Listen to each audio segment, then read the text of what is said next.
There's a difference of opinion among the halakhic authorities whether the Hazan begins dictating the blessing to the Kohanim with the first word of Yebarekh-kha, or if the Kohanim say that first word by themselves, and then the Hazan begins dictating the word to them with the second word, which is Hashem's name.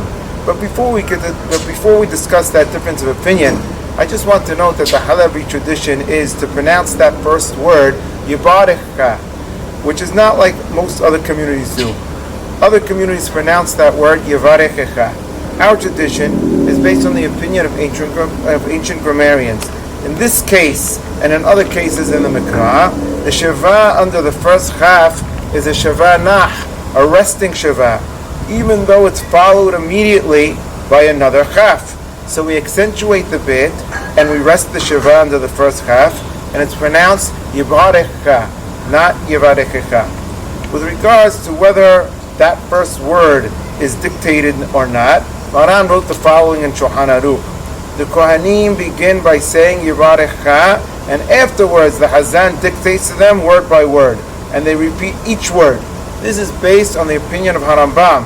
However, to be Moshe Israelish, an Ashkenazic authority who appended notes to Shulchan Aruch, wrote the following: that some say that the Hazan also dictates the word Yebarekh-kha first, and that's the custom in Ashkenazic communities.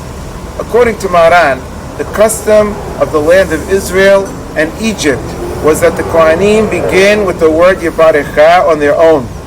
Maran explains that even though there is a requirement to dictate the words to the Kohanim, when the Hazan says Kohanim, that's a call for them to bless, so it's not necessary to start them with the first word. And according to the Beit Menuha, which was an important siddur that was commonly used in the Middle East in the 19th century, it is customary for the Hazan to dictate the word Yebarekh-kha if there's only one Kohen. Since when there's only one Kohen, the Hazan does not say the word Kohanim before the Kohen starts to bless. Now, even though Maran and Harambam both wrote that the Kohanim start with the word Yebarekh-kha on their own, many Sephardim have the custom that the Hazan dictates that word of Yebarekh-kha to the Kohanim.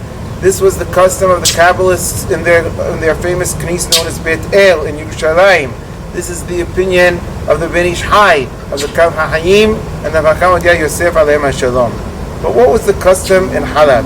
According to the famous Mahzor Aram Soba, that was published originally in 1527, this is a facsimile of that original publishing. The Kohanim begin with the word Yebarekh-kha, and then the Hazan dictates to them. That is what was written in the instructions in the Mahzor Aram Soba. And this custom continued in Halab for centuries, and was recorded again in the book Derech Eretz, quoting Hakam Yaakov Atiyeh. Hakam Yitzhak Shehebar also wrote that our custom is like Maran, that the Kohanim say the word Yebarekh-kha on their own. And this is the prevalent custom today in our communities in New York and New Jersey, and we should maintain it as it has been our tradition for centuries, based on the writings of Harambam and Maran.